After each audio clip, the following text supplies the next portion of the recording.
పిల్లలు కావాలని మీ కలను నెరవేర్చుకోండి. సంప్రదించండి హెగ్డే ఫెర్టిలిటీ, హైదరాబాద్, తెలంగాణ. మొన్న ఎక్కడో ఒక దగ్గర హర్యానాలో మాట్లాడినారు. మోడీ గారిది ఎట్లుందంటే ఒక యాన్యువల్ సైకిల్ ఎక్కున్నట్టుంది. సంవత్సరానికి ఒకసారి మాట్లాడతాడు. పోయిన ఏప్రిల్లో మాట్లాడిండు. పోయిన ఏప్రిల్ 2024లో ఏమన్నాడు? తెలంగాణలో ఆర్ఆర్ ట్యాక్స్ వసూలు అవుతుంది. కరెక్ట్గా 1 ఇయర్ కిందట. దానికి వార్షికోత్సవం కూడా అయిపోయింది. ఆర్ఆర్ ట్యాక్స్ వసూలు అవుతుంది, విచ్చలవిడి దోపిడీ జరుగుతుంది తెలంగాణలో. RR tax, Rahul Revanth tax పేరిట వసూలకు పాల్పడుతున్నారు అని ఆయన ఆరోపిస్తే కింద ఈ లోకమైతే కోడై కూస్తున్నది.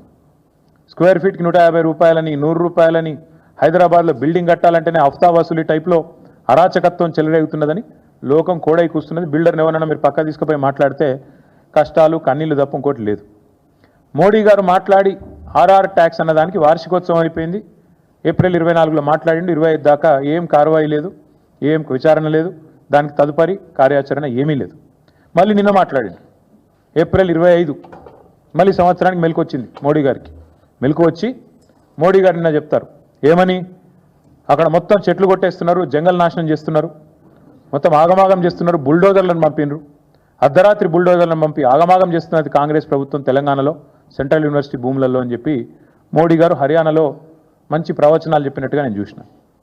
నేను నరేంద్ర మోడీ గారిని అడుగుతా ఉన్నా, this is the report of central empowered committee appointed by Supreme Court of India. Central empowered committee interim report लो स्पष्टंगा చెప్తున్నది. मोदी साहब मैं आपको अंग्रेजी में सुनाना चाहता हूं. सेंट्रल एम्पावर्ड कमेटी जो कि सुप्रीम कोर्ट से अपॉइंट किया गया, उन्होंने साफ साफ कहा कि in view of the seriousness of the violations and potential financial impropriety an independent investigation by any specialized agency may be ordered. This is the report, this is the recommendation of interim recommendation of the committee. Now I am demanding BJP, I am demanding Prime Minister Modi, अगर आप तहे दिल से ये चाहते हो कि यहाँ के जो कांग्रेस हुकूमत ने जो गलत काम किया हैदराबाद सेंट्रल यूनिवर्सिटी में, इसका अगर सच बाहर लाना है, इसमें अगर जो दोषी है उनको अगर शिक्षा देना है, या ये आपका अगर एजेंडा है, आपका अगर इच्छा है, मैं पूछना चाहता हूं आपसे, हमारी पार्टी की तरफ से सेंट्रल एम्पावर्ड कमेटी कहने के बाद साफ साफ कि यहां पे फाइनेंशियल इम्प्रॉपर्टी है, वायोलेशंस हुए हैं, आप क्यों खामोश हो? भारत सरकार क्यों नहीं आगे आती है? भारत सरकार क्यों नहीं आगे आके कोई कार्रवाई शुरू करती है? हमने तो चिट्ठी लिख दी, पूरे डिटेल्स के साथ साथ हर किसी को हमने चिट्ठी लिखी. हमने लिखा हमारे पार्टी की तरफ से आरबीआई गवर्नर को, एसएफआईओ को, सीरियस फ्रॉड इन्वेस्टिगेशन ऑफिस को, साथ ही साथ हमने सीवीसी को, सेंट्रल विजिलेंस कमिश्नर, सीबीआई, हर किसी को हमने पूरा डिटेल के साथ, पूरा आधार के साथ हमने चिट्ठी लिखा. अगर वो बस नहीं है आपके लिए, अगर वो काफी नहीं है आपके लिए, तो मैं पूछना चाहता हूं क्या ये सेंट्रल एम्पावर्ड कमेटी का रिपोर्ट भी आपके लिए काफी नहीं है? अगर मोदी जी और बीजेपी लीडर कार्रवाई नहीं शुरू करते हैं और इमीडिएटली अगर इस बारे में कोई कार्रवाई नहीं शुरू करते हैं और एक्शन इमीडिएटली स्टार्ट नहीं करते हैं, हमें तो और तेलंगाना जनता को ये मानना पड़ेगा कि आप बातों वाले पार्टी है, काम तो कुछ करते नहीं हो. आपने अप्रैल 2024 में भी काफी कुछ कहा, कुछ किया तो नहीं. आरआर टैक्स आपने कहा, कुछ हुआ नहीं. 25 में भी फिर एक बार आप कह रहे हो, हमारे साथ हमदर्दी जता रहे हो. क्यों नहीं आगे आते हो? क्यों नहीं जांच शुरू कराते हो? ये हम मोदी जी से पूछना चाहते हैं. మోదీ గారిని మేము అడిగేది ఒకటే, 2024 2025 ఏప్రిల్లో అప్పుడొకసారి ఆర్ఆర్ ట్యాక్స్ అని, ఇప్పుడొకసారి హెచ్సిలో ఏదో జరిగిపోయిందని చెప్పి ఆవేదన వ్యక్తం చేయడం కాదు, లిప్ సింపతి కాదు మేము కోరుకునేది. మీరు నిజంగానే చిత్తశుద్ధిగా ఉంటే పర్యావరణం విషయంలో, ఈ పర్యావరణాన్ని కాపాడే విషయంలో వెంటనే సెంట్రల్ ఎంపవర్డ్ కమిటీ చెప్పినట్టుగా ఇండిపెండెంట్ ఇన్వెస్టిగేషన్, ఒక సుప్రీంకోర్టు జడ్జిని వేయండి, ఒక సుప్రీంకోర్టు జడ్జిని అపాయింట్ చేయండి. మీరు వెంటనే ఇన్వెస్టిగేషన్కి ఆదేశించండి. లేదా మీ చేతిలో ఉన్న సంస్థలు, ఆర్బీఐ ఉంది, ఎస్ఎఫ్ఐఓ ఉంది, సివిసి ఉంది, సిబిఐ ఉంది, investigation agency of your choice. We demand answers from central government, union government. You come forward. Congress वाले एट्ला कापाडतारु, राहुल गांधी नोरिप्पडु. हम जब भी कोई आपत हो मैं आ जाऊंगा, राहुल गांधी చెప్పిన డైలాగ్. మీకు ఆపద ఉంటే నేను వస్తా. రోహిత్ వేముల ఘటన జరిగినప్పుడు 2 సార్లు హైదరాబాద్ సెంట్రల్ యూనివర్సిటీకి వచ్చిన రాహుల్ గాంధీ గారు చెప్పిన మాట, మీకు ఎప్పుడు ఏ సమస్య ఉన్నా నేను వస్తా అన్నాడు. ఇప్పుడు పత్తా లేడు. అందుకే నేను అంటున్నాను, కాంగ్రెస్ వాళ్ళు ఎట్లాగూ నోరు మెదపరు, వాళ్ళకు ఢిల్లీకి బ్యాగులు పోతున్నాయి, మూటలు పోతున్నాయి, వాళ్ళు నోరు తెరవరు.